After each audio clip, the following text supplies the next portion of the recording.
Iya, Bang Gaza, turunin HP Abah dulu. Turunin HP Abah. Mulai.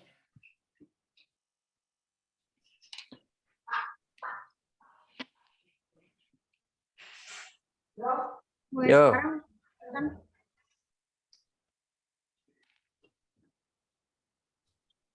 Pelan-pelan.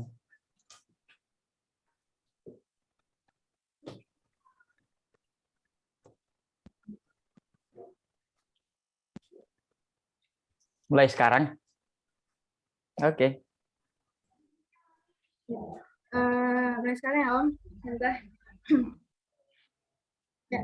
Assalamualaikum warahmatullahi wabarakatuh. Selamat sore Pak Abdi, Ibu Ana. Bagaimana kabarnya? Apakah sehat? Sehat, alhamdulillah. Alia apa kabar? Baik, alhamdulillah baik. Bu, Makan apa hari ini? makan soto tadi. Oke. Sebelumnya kami mengucapkan banyak terima kasih atas waktu yang Pak Abdi dan Bu Ana berikan untuk kami wawancarai. Mungkin sebelum kita masuk ke sesi wawancara, kami terlebih dahulu untuk izin memperkenalkan diri dari saya sendiri, Alia Rehana, bisa dipanggil Alia. Saya Biru Alwadiani, biasa dipanggil Alwa. Halo. Saya Andi Berwita Hakiki, bisa dipanggil Andi saja. Dan saya Rusandini Dasari, bisa dipanggil Rusanti. Baik, mungkin kita langsung saja masuk ke sesi wawancara ya Pak dan Bu. Sebelumnya Pak Abdi kan dari Tiens ya, untuk Bu Ana dari Stokis. Izin bertanya, untuk posisi atau jabatan Bapak dan Ibu Ana sekarang di Tiens dan Stokis apa ya? Jabatan. Kalau jabatan posisi. Kalau jabatan nggak ada ya di bisnis kayak gini. Posisinya saya itu three diamond gold lion. Three diamond gold lion. Ya itu posisinya. Dia omonginnya itu. Untuk Ibu Ana sendiri? Ya, karena Stokistians itu merupakan perpanjangan antara kantor dengan distributor, jadi saya posisinya sebagai pemilik Stokis Tiens 039. Baik, dengan posisi Pak Abdi sama Bu Ana sekarang, jika boleh tahu apa saja ya Pak dan Bu tugas-tugas yang menjadi tanggung jawab Bapak dan Ibu dalam posisi tersebut? Monggo Pak Abdi duluan. Lah Bu Ana aja duluan. Oh, iya. Biar Kita punya ini sambil mikir. oh, iya. Kita beda kamera ya, jadinya kayak orang mau contek-contekan ya. Ya kalau saya di posisi yang sebagai pemilik Stokis itu bertanggung jawab tuh untuk semua transaksi penginputan omset distributor yang akan dilaporkan ke kantor cabang dan menjadi penghubung antara distributor Tiens dengan kantor Tiens baik yang di pusat maupun yang di cabang. Kebetulan kalau Stokis Tiens yang di Jogja ini induknya itu kantor Tiens cabang Semarang Jateng DIY. Kantornya di Jateng. Gitu. Kalau untuk Pak Abdi sendiri, bagaimana Pak? Fungsi secara tertulis nggak ada fungsinya secara tertulis, tapi fungsi secara tanggung jawab itu tanggung jawab karena saya punya sekitar ratusan ribu distributor yang ada di seluruh Indonesia, terus ada di Malaysia, ada di Hong Kong, ada di negara-negara, ya tugas kita memastikan mereka untuk supaya tetap bisa semangat, supaya tahu strategi jalannya, supaya mereka juga bisa punya posisi yang sama seperti kita. Nah, itu tugas, tapi itu tidak tertulis ya, tapi itu tugas yang memang yang kita harus ya kayak bukan kewajiban ya, tapi tuntutan moral gitu ya. Tuntutan moral kalau mamanya kita bisa berhasil, mereka juga harus berhasil. Nah, kayak gitu. Nah, gitu. Gitu sih. Baik. Nah, untuk menurut Pak Abdi sama Bu Ana sendiri nih, leader atau seorang pemimpin yang baik itu seperti apa ya Pak menurut Bapak sama Ibu? Pemimpin sama pimpinan itu berbeda. Kalau di kita itu kan pemimpin ya. Pemimpin yang baik itu adalah pada saat dia menggerakkan seseorang, dia dulu yang harus tergerakkan. Pemimpin yang baik adalah seorang yang punya visi yang lebih tinggi daripada orang lain. Makanya ada peribahasa bilang pemimpin itu butuh impian, pengikut itu butuh bukti. Jadi visinya harus gede, mimpinya harus gede. Terus pada saat dalam tataran lapangan, dalam tataran mau melaksanakan atau dalam tataran eksekusi, ya dia dulu dong yang harus eksekusi. Dia try and error dulu, setelah dia melakukan itu, terus dia bisa share kepada bawahan atau jaringannya atau orang-orang yang mengikuti dia. Nah, itu adalah pemimpin yang baik. Ya, kalau di Stokis karena kita memang jatuhnya itu employee, jadi karena itu perusahaan CV, jadi memang saya jatuhnya adalah pimpinan. Nah, seorang pimpinan yang baik menurut saya adalah pimpinan yang bisa bijaksana, terus adil, dan bisa memberikan tanggung jawab ke karyawan secara proporsional. Jadi jangan memberikan job desk atau pekerjaan yang memang di luar dari kemampuan mereka sendiri. Gitu. Adil, bijaksana, dan bisa diterima oleh apapun keputusan kita bisa diterima oleh karyawan dengan baik tanpa mereka ngomel di belakang. Itu buat saya itu seorang pimpinan yang baik ya. Untuk tipe atau cara Pak Abdi dan Bu Ana dalam memimpin, meliderkan timnya itu seperti apa ya Pak? Bu? Tipe. Oh Pak. Lah ibu dulu. Udah duluan, Bapak. Ibu aja dulu, ibu kan hebat. Bapak jauh lebih hebat. Ini kita kaku amat ya, kayak kanebo kering ya Mbak Alia. Iya. Jadi, ada yang tadi pertanyaan itu? Mana saya lihat ini? Oh ya, peran saya sebagai pimpinan dalam pengambilan keputusan. Oh iya, sangat berperan sekali ya. Biasanya saya ngambil keputusan berdasarkan dari musyawarah dengan karyawan saya, maksudnya karena mereka yang ada di lapangan, mereka yang sering ada di kantor, bertemu dengan para distributor, jadi saya sering mendengarkan semua input-input mereka. Tapi setiap pengambilan keputusan tetap ada di saya, di decision maker-nya, dan setelah mendengar, biasanya saya mendengar inputan dari karyawan, dan saya mendengar masukan dari semua distributor, nanti saya combine. Untuk Pak Abdi gimana Pak? Gimana tadi? Anunya? Sebenarnya pertanyaan lebih ke tipe atau cara Ibu Ana sama Pak Abdi untuk memimpin atau meliderkan suatu tim Bapak dan Ibu. Tipe ya?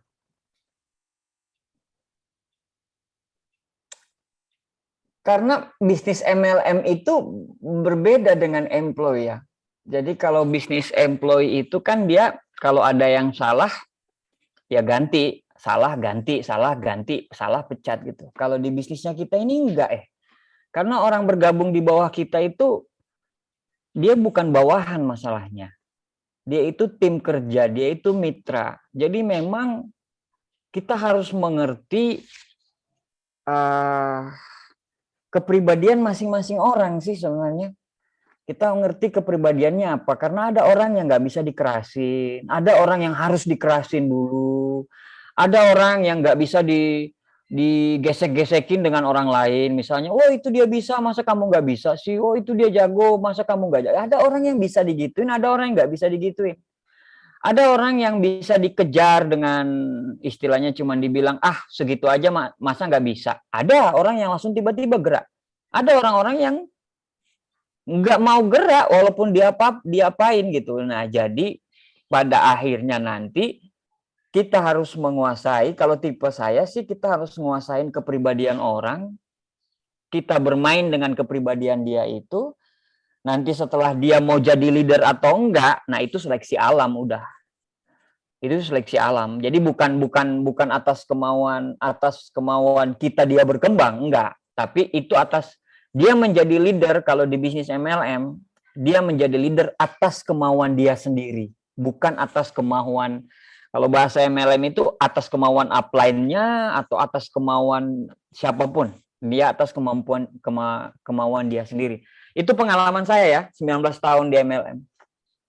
Jadi seperti itu, membentuk leadernya itu seperti itu. Jadi membentuk leadernya itu memang nggak bisa, oh ini pasti hebat. Ada orang-orang hebat nggak bisa jadi apa-apa di bisnis MLM. Tapi ada orang yang nggak tahu apa-apa, justru malah jadi leader di MLM. Itu kenapa? Karena proses berbisnis di multi level marketing itu sangat jauh berbeda dengan proses berbisnis di bisnis konvensional atau di bisnis franchise atau di bisnis tipe A, tipe B, tipe C itu beda banget dengan bisnis MLM. MLM ini unik kok, kalau cara berbisnisnya itu unik banget. Nah, kayak gitu sih. Nah, jadi sebenarnya begini, kalau maksudnya pengen cari tahu tentang leadership, all about leadership di bisnis MLM itu, kita harus mengenal bisnis MLM itu apa sih sebenarnya, kan bisnis jaringan, bisnis yang bertumbuh secara jaringan. Jadi kalau kita bilang bisnis MLM itu adalah bisnis leadership gitu. Nah, kayak gitu. Cuman memang leadershipnya agak sedikit berbeda. Nah, kayak gitu mungkin sementara. Baik.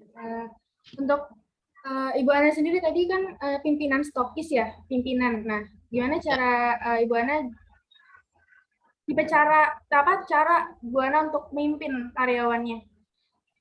Tadi kayaknya udah ditanya. Tadi untuk Bu Ana pengambilan keputusan tadi Bu Ana jawabnya. Oh iya. Salah ya? Nggak apa-apa. Mana si Alia pertanyaannya? Nomor berapa Alia? Ya, kalau nomor berapa Alia? Betul.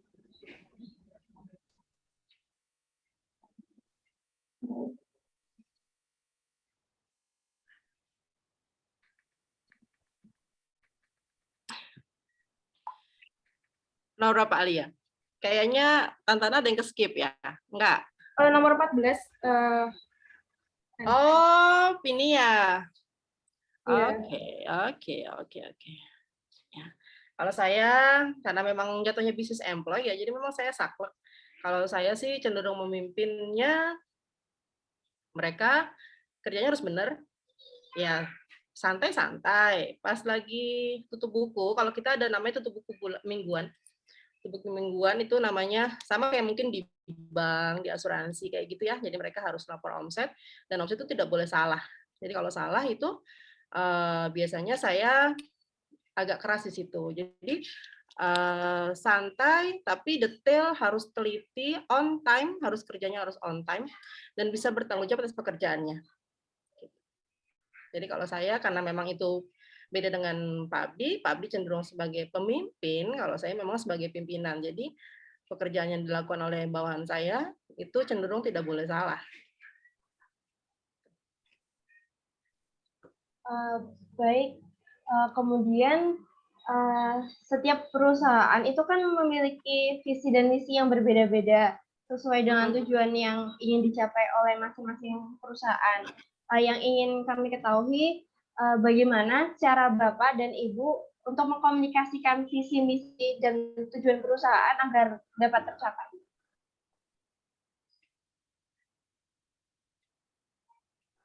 Pokoknya Abdi. kalau ditanya, ibu duluan, baru bapaknya. Oh ya. Gitu ya. Oh iya. Jadi nggak tunggu-tungguan. Oh, ya. Oke, siap. Ya, kalau saya visi misi dan tujuan perusahaan, cara mengkomunikasikan dengan karyawan adalah sebelum mereka sign untuk jadi pegawai, biasanya saya sudah jelaskan semua job desk-nya, terus saya sudah informkan semua pekerjaannya, dan mereka bertanggung jawab kepada siapa saja, mereka berkoneksi dengan siapa aja, dalam artian mereka bekerja berhubungan dengan siapa, orang-orang piansi atau distributor siapa-siapa saja, mereka sudah harus paham di awal. Nah, Jadi mereka sudah tahu ya kalau mereka tujuan perusahaan kami itu seperti apa. Dan itu biasanya tiap minggu karena ada namanya tutup buku, jadi kita selalu refresh. Selalu refresh, setiap kali ada yang miss dengan pekerjaan, itu biasanya kita langsung komunikasikan. Jadi memang istilahnya apa ya, bukan kayak ada kalau misalnya orang breakfast briefing atau apa, tapi kalau memang saya refreshnya setiap minggu itu pada saat tutup buku. Mengkomunikasikannya di situ. Jadi memang dicek semua pekerjaannya itu biasanya detail itu seminggu sekali. Gitu. Ya, mengkomunikasikan visi misi biasanya kita seminggu sekali atau 2 minggu sekali atau 4 bulan sekali tergantung kebutuhan. Tergantung kebutuhan. Jadi tergantung kebutuhan, misalnya kantor pusat mungkin ada pengen omsetnya berapa. Nah, itu yang kita komunikasikan ke jaringan, ke mitra yang di bawah. Itu kita komunikasikan. Nah, cara komunikasinya itu ya seperti mitra, bukan seperti bawahan gitu ya. Jadi mengkomunikasikan misalnya kita kumpul jam berapa, semuanya bisa nggak? Kalau ada yang nggak bisa, nanti aja deh, atau gitu. Jadi kalau mamanya kalau di employee itu kan ya kumpul. Kalau atasan bilang kumpul, ya kita harus kumpul. Kalau di kita kan bukan. Ya ini sebenarnya poin intinya adalah kalau di bisnis saya di bawah itu bukan bawahan masalahnya. Nah, bukan bawahan. Nah, itu memang makanya leadership memang sangat dibutuhin. Nah, kayak begitu. Nah, jadi kalau kita mengkomunikasikan sesuatu, misalnya ada visi, ada misi, ada reward dari perusahaan. Perusahaan misalnya mau bagi-bagi motor nih, omsetnya berapa. Nah, itu kita briefing tuh, kita meeting tuh. Gimana caranya, siapa yang kira-kira dapat kandidat, terus gimana caranya ningkatin bonus per bulan, gimana cara ningkatin bonus per minggunya, gimana caranya supaya terima trip luar negerinya. Nah, kayak gitu itu komunikasinya pasti tiap bulan pasti paling sedikit itu ya. Paling banyak itu ya tiap minggu gitu. Lalu peran seorang pemimpin atau pimpinan itu kan sangat besar dalam mengambil sebuah keputusan ya Pak, Bu. Sebagai seorang pemimpin atau pimpinan, seberapa besar peran Bapak dan Ibu dalam mengambil sebuah keputusan itu di perusahaan? Sebentar. Saya tuh kemarin udah ngasih jawaban ke Alia. Nanti saya takutnya jawabannya nggak sesuai sama teksnya ke Alia, nanti jadi rubah lagi ya rekodnya. Sebentar, saya sambil cari-cari ya, karena pertanyaan random diputar-putar. Oke. Peran saya mengambil keputusan tadi apa, Alwa? Peran mengambil keputusan ya? Iya, Bu. Besar peran iya. pemimpin, ya. Peran. Ya, itu tadi saya bilang, saya kalau mengambil peran dalam mengambil keputusan, semua decision maker-nya ada di saya. Tapi saya biasa komunikasikan dulu dengan karyawan-karyawan saya atau distributor-distributor yang melakukan pembelanjaan di stokis kami. Jadi memang bukan serta-merta semua keputusan itu saya ambil tanpa melibatkan yang lain, itu tidak. Itu saya tetap harus mengambil keputusan yang benar-benar istilahnya baik untuk semua, baik untuk distributor yang berbelanja atau dengan karyawan-karyawan saya. Jadi memang setiap ngambil keputusan, peran saya harus komunikasi dulu semua pegawai-pegawai saya dan distributor, nanti baru saya ambil keputusan.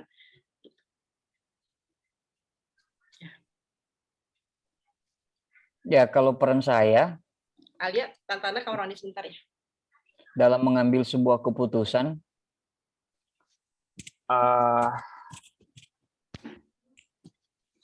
sebenarnya kita tidak bisa gini. Kita tidak bisa saklek keputusan harus A dari saya semua A. Enggak, boleh beda-beda kok, karena kan beda-beda itu juga bagus ya. Kalau namanya beda bagus, tapi memang pada saat kalau dibutuhkan sinergisitasnya ya kita harus sinergi. Kayak gitu. Jadi ya tadi peran kita untuk mengambil seberapa besar peran kita untuk mengambil sebuah keputusan itu pertama besar banget. Kenapa besar banget? Karena saya adalah orang terlama berbisnis di bisnis ini.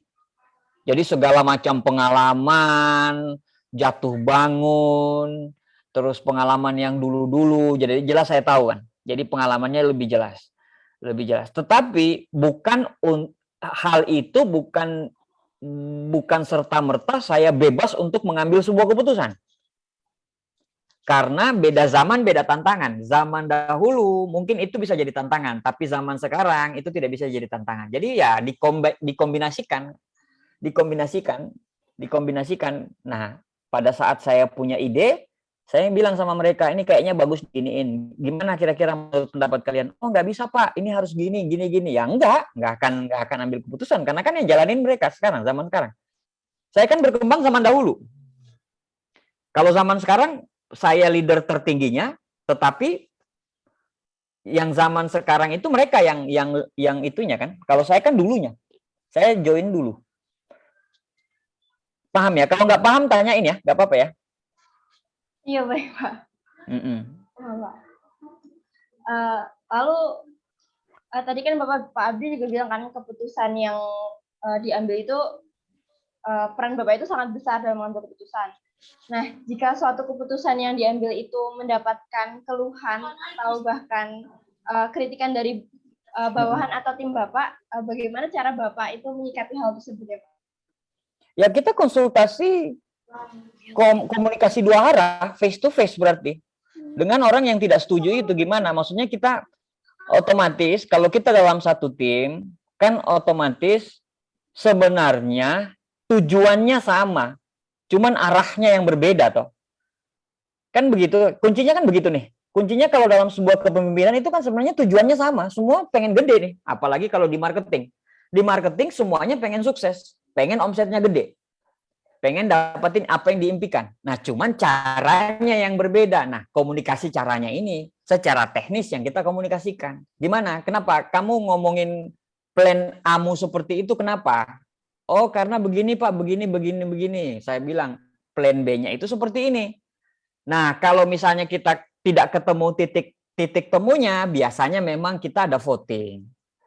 Kalau tidak ketemu titik temunya, tetapi biasanya selalu ada titik temu sih kalau kita komunikasikan secara komunikasi dua arah sih. Oh, baik.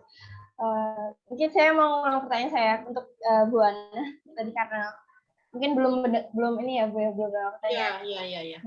Jadi tadi kan Bu Ana bilang kalau misal juga melibatkan bawahan Ibu untuk mengambil keputusan ya Bu ya.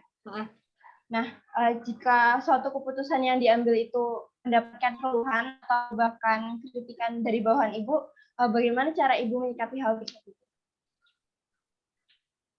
Ya harus mau nerima, karena kan kadang mereka kritik itu karena sudah menemui kendala di lapangan. Misal keputusan yang saya ambil pada saat mereka terapkan, pada saat bertemu dengan distributor yang melakukan pembelanjaan, itu menjadikan pekerjaan jadi lebih lambat. Terus inputannya jadi sering keliru, input sistemnya jadi error. Nah, biasanya mereka langsung bukan komplain ya, jadi mereka menyampaikan ke saya kalau apa yang saya terapin itu tidak berhasil gitu. Nah, jadi kan itu sebenarnya kritik halus. Nah, saya harus mau nerima karena memang mereka yang lebih tahu apa yang mereka kerjakan di lapangan pada saat ketemu distributor. Nah, tapi mereka juga menyampaikan, nah nanti kita biasa cari titik tengah. Pada saat saya mendapatkan kritikan dari biasanya saya confirm pulang ke distributor, mungkin karena saya berhubungan langsung dengan distributor, termasuk dengan Pak Abdi juga, jadi biasanya saya bertanya dengan distributor yang mungkin peringkatnya sudah tinggi-tinggi, caranya harus seperti apa untuk ngadepin kendala di lapangan, mungkin yang penginputannya harus buru-buru karena ngejar waktu gitu, deadline-nya misalnya jam 2 siang, nah itu jam 12 kita masih harus rebut-rebutan inputan, nah itu harusnya bagaimana? Nah semua harus dikomunikasikan gitu. Jadi kalau untuk saya, setiap kali kritik yang disampaikan itu bukan hal-hal prinsip ya, maksudnya bukan hal yang berbau seperti oh mereka mungkin kritik mengenai, Bu, saya kok gajinya segini, itu bukan hal prinsip. Kalau misalnya hal prinsip mungkin saya bisa menerima atau face to face berbicara atau langsung saya cut, itu bisa. Tapi kalau berhubungan dengan pekerjaan di lapangan, interaksi mereka dengan distributor, itu pasti akan saya terima dan saya tampung semua kritikannya. gitu. Distributor di sini dalam artian tuh seperti customer ya. Oh Ya. iya. Oke. Baiklah. Saya mau bertanya, menurut Bapak maupun Ibu ini, apakah diperlukan interaksi yang lebih antara atasan dan bawahan dalam membangun komunikasi tim? Interaksi jelas penting ya. Cuma kalau saya tak boleh mana tuh Alia? Nomor berapa ini Alia? Kemarin saya soalnya kayaknya saya agak jawab. Nomor berapa ini Mas Andi? Nomor 7 Kan ya. nomor ya. Oh, ya. Kemarin saya sempat jawab penting tidak penting. Karena kadang kalau saya bilang interaksi terlalu sering dengan para pegawai juga bikin mereka kadang jadi nggak segen sama kita. Jadi kadang kalau kita terlalu sering berbicara sama pegawai, ngobrol gitu, mungkin mereka jadi nggak hormat ke kita pada saat kita ngasih keputusan yang harus segera dilaksanakan, mereka anggap itu hal biasa karena dia terlalu sering berinteraksi dengan kita. Jadi kalau buat saya, interaksi dengan pegawai itu penting, tapi seperlunya gitu. Bahkan tidak perlu harus tiap hari face to face, ya bisa. Karena kalau saya dengan pegawai-pegawai saya itu ada satu grup yang mereka harus info setiap hari itu harus top of 6 ke saya, laporan closing ke saya. Nah itu buat saya cukup seperti itu gitu, interaksi yang intens tiap harinya. Tapi kalau face to face, ketemu, ngobrol sedikit, tanya kabar, tanya masalah keluarga itu memang saya tidak terlalu setiap hari, mungkin ya 1 minggu sekali itu aja. Untuk menjaga ini ya, untuk menjaga tetap hubungan yang baik antara pimpinan dengan karyawan. Ya, interaksi yang terlalu banyak juga tidak terlalu bagus dalam sebuah kepemimpinan toh. Jadi interaksi yang pas untuk seorang pemimpin adalah interaksi yang memang seperlunya.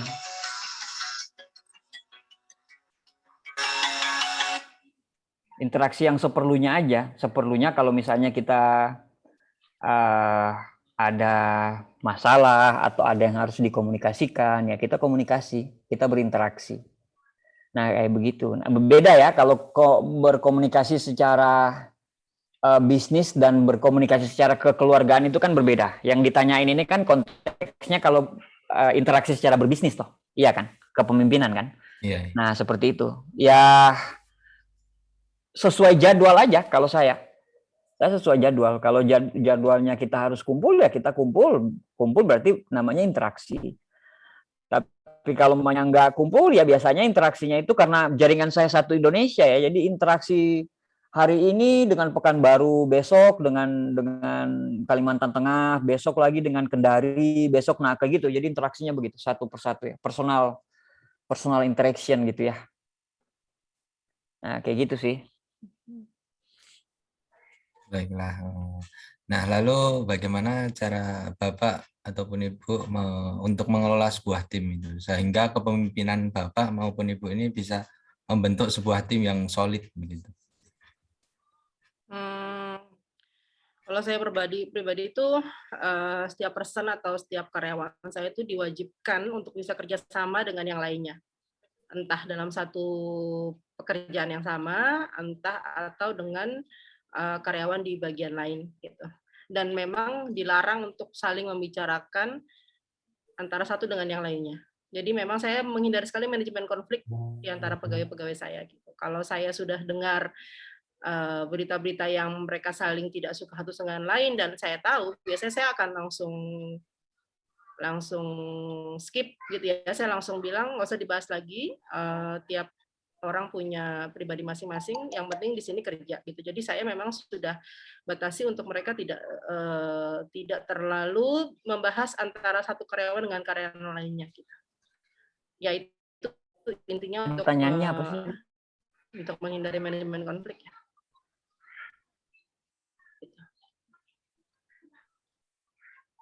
Pertanyaannya apa tadi? Untuk Mengelola membentuk tim yang solid begitu. Mengelola tim. Ya. Mengelola tim yang solid. Kalau di kita, kalau di bisnis jaringan itu, kalau mengelola tim itu karena tim yang utama, karena tim yang menggerakkan, Jadi mengelola tim itu kudu wajib. Jadi memang di bisnis kita itu sebenarnya sudah punya tradisi-tradisi sendiri gitu. Jadi tradisinya kayak gini. Misalnya kalau di bawah nggak ngikut kata yang di atas, biasanya dia bisa nggak berhasil. Jadi kalau kamu mau berhasil, kamu harus teachable 100%. Kamu harus teachable 100% sama yang di atas. Kamu harus manut 100% sama yang di atas. Nah, itu tradisinya. Jadi kita sudah terbentuk dengan tradisi sebenarnya. Jadi tradisinya sudah kebentuk. Jadi karena tradisinya sudah kebentuk, jadi gampang sekali untuk ngarahin. Nah, kayak gitu. Jadi intinya kalau di kita supaya leadernya supaya bisa didengar oleh yang di bawah-bawah kita, ya kita harus berprestasi. Kita harus jadi contoh. Kita harus berprestasi. Kalau kita nggak berprestasi, bagaimana bisa mereka dengar kita kan? Nah, pada saat mamanya kan begitu di bisnis multi level itu kan begitu. Ada yang berhasil, ada yang nggak berhasil. Ya kita nggak dengar yang nggak berhasil, kita dengar yang berhasil. Nah, kita harus jadi orang berhasil dulu supaya kita didengar. Titik seperti itu. Jadi kita buktikan dulu kita bisa berbisnis dengan bagus, dengan baik, sehingga kita bisa diikutin. Begitu mengelolanya kalau kita. Baik. Lalu sebagai seorang pemimpin atau pimpinan itu dalam menggerakkan seluruh sumber daya organisasi, permasalahan apa yang sering Bapak atau Ibu temui dan bagaimana mengatasinya, lalu untuk mengatasi masalah gitu? Yang paling sering, yang sulit ya, kalau masalah-masalah yang sering timbul ya. Yeah. Biasanya itu masalah yang sering timbul dan fatal itu adalah pada saat penginputan omset yang salah. Gitu. Biasanya kalau saya tidak pernah terjun langsung untuk penginputan omset kecuali memang itu urgent gitu. Maksudnya waktunya sudah mepet dan saya harus turun tangan. Di situ saya pasti nginput. Dan bila terjadi Adek ini udah siapin jawabannya ya. Makanya lancar karena banget bicaranya ya. Alia sudah Alia sudah memikirin kemarin. Kan kausionnya besok harus udah dikumpulin, Pak Abdi. Luar biasa. Jawabannya itu tak. Hebat. Ternyata udah. Oh, baiklah. Terus. Jadi kita enggak. Jadi memang itu memang itu masalah-masalah klasik yang sering terjadi di kita, terjadi di stokis terutama. Itulah pada saat penginputannya salah. Misalnya dia sudah belanja sekitar 2 juta rupiah untuk penginputan omset di atas nama Ana misalnya. Terus itu salah, diinputnya ke atas nama Alia. Itu tuh kayak di bank sistemnya kita jadi tekor. Karena satu kita harus ganti omset. Dan yang kedua mungkin kita ganti uang bonus gitu.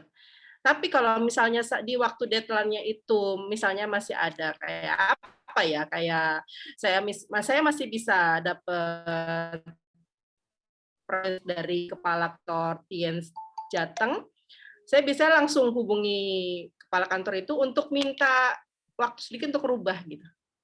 Meskipun misalnya sistemnya udah di-lock. Kalau di bank itu ada misalnya jam 2 udah nggak bisa berubah gitu ya. Kalau saya ada asuransi makanya jam sore udah nggak bisa berubah. Nah kalau di kita tuh udah nggak bisa berubah, tapi kalau saya masih punya sedikit waktu, biasanya saya yang hubungi gitu. Jadi kalau misalnya permasalahan-permasalahan yang sering timbul itu yang biasa disebabkan karyawan-karyawan saya, dan saya turun tangannya langsung antar pemilik stokis dan kepala cabang untuk minta dirubah. Atau kalau memang tidak bisa ya terpaksa harus diganti uang. Itu sih permasalahan klasik yang sering timbul. Kalau memang pegawai saya itu baru, saya biasanya masih maafkan, tapi kalau memang sudah terjadi berulang kali, biasanya saya suruh mereka ganti uang sesuai yang mereka lakukan kesalahan itu gitu. Kok nggak dipecat, Bu? Kasihan tuh. Oh, jangan pecat lah. Kalau saya masalah itu ngeyel. Jadi udah dikasih tahu ngeyel. Bahasa saya bahasa itu ya. Dikasih tahu ngeyel. Kalau dikasih tahu ngeyel, kalau di kita ya itu tadi aku bilang ada tradisi gitu. Kalau umpamanya dia ngeyel dikasih tahu, berarti dia bukan orang yang pas berbisnis. Berarti apa? Kita cari orang yang lain. Kayak gitu, sesimpel itu. Karena kita tidak bisa rubah orang ya. Ya, emas aja gitu. mau ditaruh di comberan apa, ya tetap aja dia emas gitu. Kalau namanya batu, ya mau dia ditaruh di kaca, ya batu aja, harganya segitu. Jadi kita tidak bisa rubah orang. Ada orang yang memang suka berbisnis, ada orang yang memang terbiasa untuk bekerja untuk orang lain, ada orang yang impiannya kuat, ada orang yang impiannya biasa-biasa aja. Ya beda-beda, orang beda-beda. Jadi tidak bisa kita paksain. Jadi pada saat mereka menjalankan bisnis ini, terus tiba-tiba ngeyel, tiba-tiba dikasih tahu nggak mau tahu, nggak mau jalanin, ya sudah. Berarti dia bukan orang yang tepat, dia bukan orang yang pas. Kita coba cari yang lain, gitu. Gampang sih masalahnya. Oh, baiklah. Lalu bagaimana sikap Bapak maupun Ibu jika terjadi perselisihan pribadi antara karyawan atau bawahan atau yang mengakibatkan terganggunya kinerja organisasi? Lalu bagaimana peran sebagai sosok pemimpin untuk menyelesaikan hal tersebut? Ya, kalau alhamdulillah sih di saya belum pernah ada konflik yang sampai membuat kinerja menurun ya. Paling hanya mereka jadi nggak enakan gitu ya. Tapi biasanya kalau saya udah tahu masalahnya, selagi saya masih bisa redam dengan berkata kalau udahlah semua orang punya sisi jelek. Jadi kalau di pekerjaan jangan terlalu baper dengan apa ya istilahnya sifat-sifat dari personal. Tapi kalau memang mereka masih terlalu membahas itu dan mereka ngerasa keganggu, biasanya saya akan panggil. Saya akan panggil orangnya, saya akan bicarakan baik-baik, saya akan tegur. Nah, setelah saya tegur itu biasanya saya pantau. Entah itu saya pantau dalam berapa waktu untuk melihat perubahannya. Kalau masih tidak, pernah sekali saya memang sudah akhirnya, karena mungkin sudah berulang kali, akhirnya saya bilang kalau memang masih begini terus, saya akan coba cari pegawai lagi. Gitu. Jadi memang masalah-masalah yang timbul tidak, jadi gini, setiap kali saya bisa bermasalah, ada pegawai saling bermasalah, tapi saya tidak pernah kasih tahu kalau saya kasih tahu orang ini ke pegawai yang satu, biar tidak terjadi apa ya, maksudnya mereka juga tidak saling merasa kalau oh saya dibela, oh saya disalahkan, enggak. Jadi mereka tidak tahu kalau meskipun mereka tahu oh, Bu Ana sudah tahu konfliknya, tapi mereka pasti nggak ngerti kalau saya sudah berbicara di belakang dengan pegawai yang bermasalah. Gitu. Ya, kalau di saya masalah selalu ada, di jaringan itu selalu ada. Intinya cuma satu, sebagai pemimpin tidak boleh memihak. Jadi kita harus mendengarkan salah satu dulu, kita harus mendengarkan dari arah kedua. Arah kedua kita udah dengar, kita dengar lagi dari arah pertama nih. Nah, sebagai pemimpin itu harus cerdas menganalisa. Menganalisa untuk mencari jalan keluarnya, bukan untuk mematikan salah satu pihak. Ya kan, kecuali memang dia sudah parah, dia parah banget, misalnya nilep uang atau melakukan hal-hal yang di luar tradisi, itu hal-hal yang tidak boleh, tidak dibenarkan. Kalau dia terus melakukan itu, bisnisnya akan hancur dan segala macam, mengakibatnya bisnisnya akan bangkrut atau semua. Nah itu baru kita cut, langsung kita cut. Tapi kalau misalnya kalau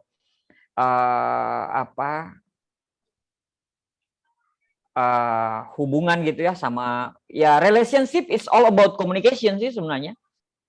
Semua hubungan yang di dunia ini itu akan bagus kalau dikomunikasikan dengan baik dan benar. Tinggal mengkomunikasikan baik atau tidak. Nah, kayak gitu. Cara komunikasi aja.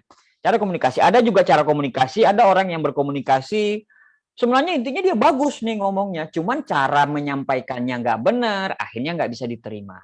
Jadi kayak misalnya contoh, ada orang haus, dia mau minum. Pada saat dia minum, dia bilang, aku haus nih, aku pengen minum. Terus ada aqua sama kita lempar ke muka dia, ini ya, teng. Dia marah nggak? Pasti marah. Padahal yang kita kasih itu kan air aqua yang dia butuhin. Iya kan? Air aqua yang dia butuhin. Cuman cara menyampaikan kita atau cara kita memberi minum itu yang salah. Nah, pemimpin kadang begitu, pemimpin kayak gitu, dia udah tahu nih dia benar dan dia harus diikutin, cara mengkomunikasikan salah. Ada hal yang harus orang-orang tahu gitu loh sebagai pemimpin. Orang memimpin itu maksudnya kita bilang, saya kan sudah kasih gaji sama dia besar, Dia kan punya gaji yang besar, bukan cuma gaji sebenarnya. Untuk tipe sekarang ini ya, bukan cuma gaji sebenarnya yang dibutuhkan oleh karyawan, tapi kenyamanan. Kenyamanan, dia bekerja nyaman. Dia punya gaji 5 juta kalau dia punya gaji 50 juta kalau dia nggak nyaman, dia akan lebih memilih gaji yang 20 juta kalau dia nyaman. Jadi kenyamanan bekerja ini itulah yang dikasih oleh pimpinan, itulah yang dikasih oleh pemimpin masa sekarang, pemimpin milenial. Kalau pemimpin mau memimpin dulu ya bebas secara apa diktator lah, apalah, kalau mamanya nggak benar pecat. Kalau di kita sekarang nggak. Nah kayak gitu. Nah begitulah cara menyampaikannya bagus, cara berkomunikasinya bagus, cara secara individu bagus, ya insya Allah semuanya bagus. Tapi apabila dia bukan orang yang tepat, lagi-lagi saya bilang, dia nggak tepat berbisnis, ya sudah, berarti kita harus bekerja sama dengan orang lain. Jangan bekerja sama dengan dia terus. Nah begitu. Baik. Lalu misalnya nih, di dalam suatu tim atau ada karyawan yang tidak melaksanakan tugasnya. Nah, bagaimana sih caranya Ibu ataupun Bapak menegur mereka? Saya biasanya kalau hal yang receh gitu ya, yang nggak terlalu prinsip, saya bawa bercanda sih. Saya sambil bercanda-bercanda gitu. Misalnya datangnya suka mepet-mepet atau telat, terus saya cuma bilang, aduh kok telat terus, kenapa gitu. Tapi saya sambil bercanda. Tapi kalau sudah hal prinsip, kayak yang dia bermasalah dengan yang lain, atau kayak bikin aturan sendiri, biasanya kan saya akan panggil dan saya akan tegur langsung gitu. Jadi ya karena ya itu tadi gitu, memimpin, yang kita pimpin tuh bukan cuma satu kepala gitu, banyak sifat yang kita pimpin. Jadi memang menghadapi satu pegawai dengan pegawai yang lain tuh nggak bisa dengan cara yang sama gitu. Ada yang didiemin aja paham, kan ada ya pegawai cuma dicemberutin nama pimpinannya aja dia langsung tahu kalau dia bermasalah gitu kan. Tapi ada yang udah dicemberutin, udah dicuekin, masih juga nggak ngeh kalau dia punya kesalahan mungkin. Nah itu kan berarti harus ditegur. Gitu. Ada yang dibecandain seneng kalau misalnya ada terjadi dia ngelakuin kesalahan dibecandain gitu seneng. Ada yang juga dibecandain sensi gitu. Jadi memang ya kita yang sebagai pimpinannya pasti pintar-pintar cari tahu bagaimana karakternya pegawai-pegawai kita gitu sih. Sama aja sih sebenarnya dengan Bu Ana. Sama aja sih Bapak. Iya sama aja kita. Kan kita kan satu bisnis, gimana sih? Oke. Itu Rosa gimana, kamu ya teteh sama aja sih gitu ya? Enggak, jadi gini. Kalau mamanya ada terjadi masalah. Jadi gini, kalau Bu Ana kan dia punya karyawan ya. Jadi dia bebas mamanya. Kalau karyawannya ya salah aja gitu. Tapi kalau di saya ini yang punya bisnis jaringan, yang bisnis tiansinya itu, kalau ada orang di bawah yang salah, nah itu yang repot. Kita repot, kenapa? Karena saya bukan atasan mereka soalnya. Bukan atasan. Jadi kan dia bergabung di bisnis ini itu atas kesadarannya dia. Dia pengen mencapai impian dia atas kesadaran dia. Dia mau mencapai apa, dia pengen beli ini, dia pengen istilahnya menjadi sukses di bisnis ini, itu atas kesadaran dia. Nah, apabila ada program-program kerja yang dia tidak bisa ikutin, saya cuma ngingatin kembali ke impian dia. Saya bilang, kalau kerjamu kayak gini terus, kapan kau bisa umrohin orang tuamu? Kalau kerjamu begini terus, kapan kau bisa hajiin orang tuamu? Kalau kerjamu kayak gini terus, kapan kau bisa beliin rumah untuk orang tuamu? Kenapa? Karena impian itu, kalau orang udah impiannya sebenarnya udah kena ya, dreamnya itu udah kena, udah pasti dia akan berubah 100%. 100% dia akan berubah. Jadi bukan masalah teknis. Teknis itu hanya 5%. Tapi 95% kalau kita berbisnis, kita itu butuh impian. Karena kayak jalan di tempat gelap, nggak ada siapa-siapa, suara kita itu kayak, coba kalian bisa bayangin ya, jalan di tempat gelap, nggak ada siapa-siapa, meraba, nggak tahu jalannya kemana, kalian hanya ngikutin suara mentor, lewat sini, ke kanan, ke kiri. Nah begitu, di bisnis kita itu seperti itu. Nah apabila ada yang tidak mau jalan, salah jalan, Nah itu kita bilang, ayo dong, cepet dong, tahun depan kan orang tuamu pensiun, tahun depan kamu harus begini, tahun depan kamu harus begitu, kalau kamu nggak jalan sekarang, kapan lagi gitu loh. Nah gitu-gitu. Jadi kita kuatin memang benar-benar kalau di bisnis kita ini karena tidak ada atasan bawahan, jadi yang kita kuatin itu dreams-nya memang benar-benar harus kuat.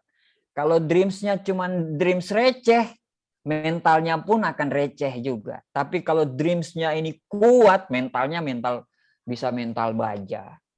Begitu. Lalu gimana caranya supaya dalam karyawan atau tim ini tuh dia nggak ngerasa tertekan waktu melaksanakan tugas? Ya karena mungkin saya jarang ke kantor ya, jadi mereka nggak tertekan ya, nggak ada saya. Jadi memang sih kadang-kadang kalau saya datang mereka langsung berapa gerubuk gitu ya, langsung apa aja yang jadi nggak penting langsung dikerjakan gitu. Ya jadi kalau saya sih jangan terlalu dipimpin biasa aja gitu.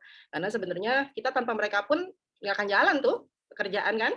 Kita nggak punya karyawan juga kita nggak bisa apa-apa gitu. Dan saya memang orangnya suka yang bikin nggak tertekan itu saya sering bikin hal yang mereka nyaman gitu. Misalnya kalau pas ketemu saya seminggu sekali datang itu saya tanya kabar mereka, kabar keluarganya, terus kalau kayak saya lihat kayaknya kerjaannya banyak, terus inputannya banyak, itu saya pulang saya kasih uang buat makan atau uang cuma buat bensin gitu. Jadi hal-hal kecil gitu tapi yang bikin mereka nggak jadi ngerasa saya bosin gitu lah. Ya kita ngerasa kayak kita jadi kayak family aja gitu. Terus kayak mereka benar-benar nggak tertekan karena kita komunikasinya bagus meskipun saya jarang ketemu, tapi komunikasi kita tetap bagus. Saya dengan pegawai-pegawai saya, bahkan saya berusaha untuk ingat semua ulang tahun mereka gitu. Jadi kalau mereka ulang tahun, entah saya yang datang dengan bawa kue atau saya kirimin kue gitu. Jadi ya hal-hal seperti itu bikin mereka jadi nggak tertekan bekerja di kantor. Jadi karena meskipun mungkin ada satu saat yang overload ya, pekerjaannya banyak gitu sampai harus mereka nggak bisa makan, nggak bisa sholat tepat waktu. Tapi dengan hal-hal kecil yang saya kasih, bikin mereka ngerasa kalau saya sayang mereka. Itu. Kalau di saya, tugas pimpinan itu memberikan kenyamanan supaya tidak tertekan. Kalau saya, malah tugasnya itu harus menekan. Iya, soalnya tekanan itu berbanding lurus dengan gaya atau aksi. Kalau tekanannya nggak ada, aksinya nggak ada. Makanya Donald Trump pernah mengatakan, if you cannot handle the pressure, don't be an entrepreneur. Kalau kamu tidak bisa menghadapi tekanan, jangan jadi pengusaha. Sudono Salim bilang, kalau kamu tidak sanggup menghadapi tekanan, jadi karyawan, jangan jadi pengusaha. Nah, jadi memang tekanan ini harus diberikan gitu. Tekanan sebagai seorang pengusaha, karena tadi pimpinan beda dengan pemimpin. Pemimpin harus benar-benar menekan, tapi sekali lagi dengan gaya komunikasi yang milenial. Bukan gaya komunikasi yang harus begini, tapi kita tidak bisa mengkomunikasikan kenapa dia harus begitu. Kenapa dia harus mengerjakan itu? Kita harus kasih tahu dia. Kalau kamu ngerjain ini, nanti bonusmu segini loh. Kalau bonusmu segini, kamu bisa bayar utang loh. Nah, itu kan komunikasi yang baik. Bukan cuma kita sekedar komunikasi. Kamu ngerjain ini. Yang ngerjain ini untuk apa? Mereka nggak ngerti ngerjainnya untuk apa. Jadi kita harus bisa mengkomunikasikan itu. Jadi tadi beda pemimpin sama pimpinan beda. Kalau pimpinan memang harus bisa memberikan kenyamanan, kondusif ya. Supaya kenapa? Suasana kondusif itu apa? Biar produktivitas kejaga. Tapi kalau di bisnis kita, di bisnis MLM, dia harus ditekan. Dia harus ditekan. Ditekan supaya apa? Orang makin ditekan, kebayang ya kayak bola apa itu yang dilempar, makin dilempar dia, makin tekanannya itu makin melesat. Nah, begitu. Tapi ya tadi menekan tapi dengan komunikasi yang bagus.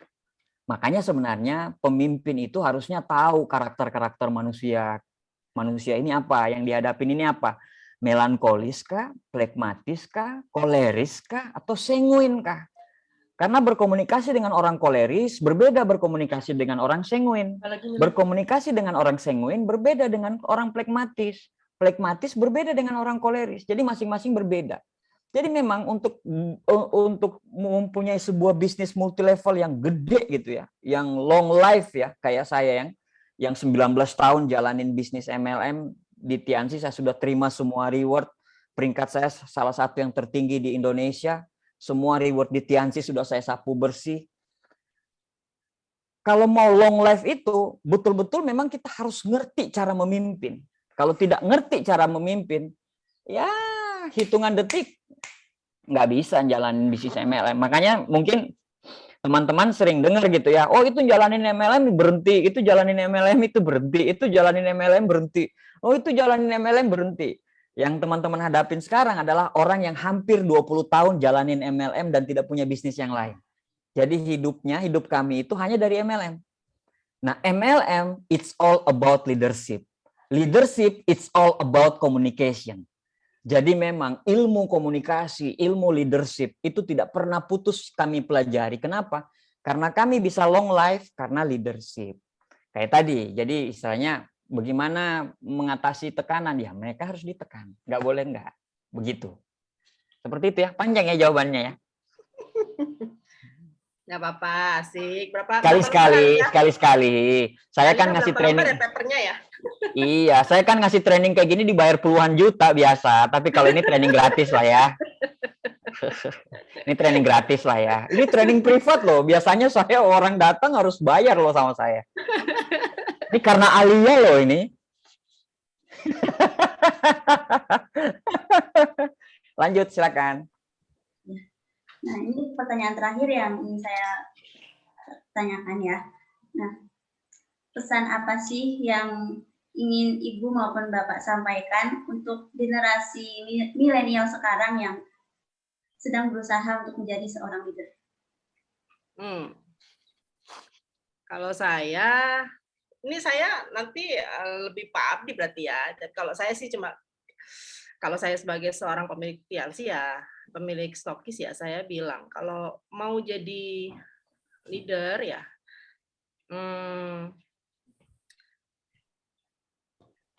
apa ya? Ini pimpinan beda deh. Ya, makanya jadi leader, iya. Bingung nih ngomongnya. Jadi lebih ke leader deh, bukan pimpinan aja. Karena kalau saya sebagai seorang pimpinan, saya cuma kasih contoh karena kalau saya kasih contoh, saya masuk ke seminggu sekali, pegawai saya seminggu sekali, bubar jalan. Ya, betul. Kan? Nah, jadi memang kalau saya sebagai seorang pimpinan tetap memang bikin good attitude aja gitu.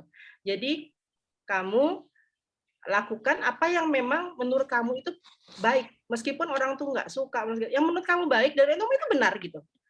Jadi itu aja kalau saya jadi pimpinan yang saya kasih, yang ya kayaknya saya jadi nggak bisa ngomong karena ini memang jatuhnya leadership. Kayaknya Pak Abdi aja yang jelasin ya. Oke, Pak Abdi aja.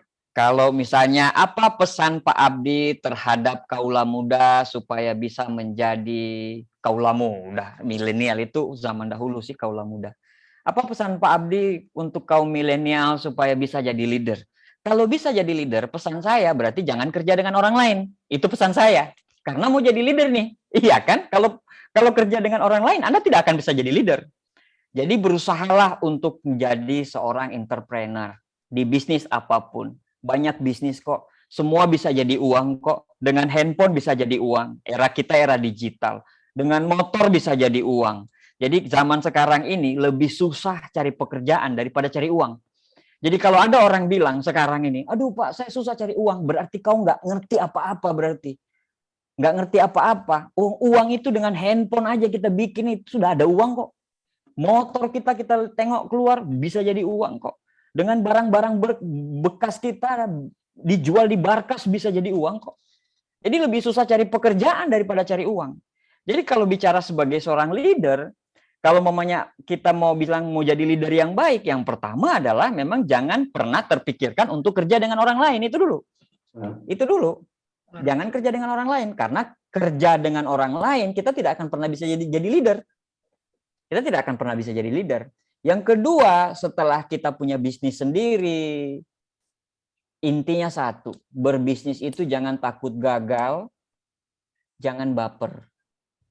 Jangan sekali-kali baper, baperan segala macam, kita nggak akan jadi apa-apa lagi di bisnis entrepreneur, di bisnis era digital. Baper nggak bisa jadi apa-apa. Jadi ya ini kan semuanya ngambilnya jurusan apa? Bisnis ya, iya kan? Bener kan? Iyalah bisnis lah. Masa mau kerja untuk orang lain, bener nggak? Iyalah, harus punya bisnis sendiri dong. Udah kuliah mahal-mahal puluhan juta, masa habis itu kerja untuk orang lain lagi? Enggak lah, udah dikuliahin di bisnis, berarti memang harus berpikir, punya proyeksi ke depan, oh saya harus berbisnis ini nih. Tapi jangan lihat langsung yang gedenya, oh saya melihat si siapa pemilik Gojek, si Nadiem Makarim, saya lihat enggak, mereka mulai dari nol semua kok. Mereka mulai dari nol semua kok. Ya kan, mulainya dari hal-hal kecil. Hal-hal kecil itu apa yang dilakukan? Ini yang saya sampaikan ya, menurut saya gitu. Karena saya kan ikut training kemana-mana ya. Sampai ke Rusia, sampai ke Cina. Jadi rata-rata orang-orang luar negeri itu mulai berbisnis di usia 14 tahun, 15 tahun. Orang-orang, kenapa mereka berkembang dengan negara maju? Ochiro Honda yang punya Honda, itu mulai merancang yang namanya Honda di usia 19 tahun. Kebayang loh. Kita usia 19 tahun masih main game, kita masih muter handphone kita kayak gini. Ochiro Honda udah berpikir bagaimana caranya saya menciptakan motor. Bayangin coba. Nah, itu yang harus diciptakan. Itu yang harus kita ciptakan biar Indonesia ini bisa maju. Indonesia ini masih terlalu banyak orang yang berpikiran bahwa pegawai negeri atau jadi karyawan itu kita bisa aman. Tapi bedakan antara aman dan bebas. Aman, ya aman, mau beli apa aja aman, tapi tidak bebas. Bebas, mau kemana aja, mau ngapain aja, mau kerja apa aja, kita bebas. Nah, itu bedanya. Jadi bedakan antara aman sama bebas. Nah, entrepreneur diciptakan untuk apa? Freedom, bebas. Mau bisnis apa aja, terserah. Mau bisnis kerupuk kah? Banyak kok. Maici, internasional. Bisnis apa? Kemarin saya ngobrol sama teman saya yang bisnis ban. Bisnisnya baru 2 tahun gara-gara pandemi. Pandemi banyak berkahnya. Jadi dia usaha ban, terus tiba-tiba pandemi, terus akhirnya dia resign dari itu. 2 tahun malah bisnisnya malah makin hebat. Jadi berbisnis itu jangan takut berbisnis. Kalau mau memulai berbisnis itu jangan pernah takut berbisnis. Kayak gitu. Jangan pernah baper, jangan pernah takut mulai berbisnis. Kuncinya di situ. Terima kasih. Baik, Pak Habdi, Bu Ana. Terima kasih. Terima kasih atas jawaban-jawabannya. Maaf kalau pertanyaannya terlalu banyak. Tapi semoga semua jawaban yang Bapak sama Bu Ana berikan bisa menjadi ilmu yang bermanfaat bagi kami dan dapat kami implementasikan dalam kehidupan sehari-hari ataupun saat di bisnis yang kami rintis nantinya. Tapi sekali lagi kami ucapkan terima kasih, beribu kasih atas kesempatannya untuk mewawancarai Bapak Abdi dan Ibu Ana di waktu hari Senin ini ya. Semoga gak ganggu kesibukannya Pak Abdi sama Bu Ana. Semoga Bapak selalu diberi kesehatan, Ibu diberi kesehatan, dan selalu dalam lindungan Allah Subhanahu wa Ta'ala. Terima kasih banyak Pak Abdi, Bu Ana. Sama-sama Alia, sama-sama. Alia. Yang lain semua ya. Iya. Oke. Alia stop recording.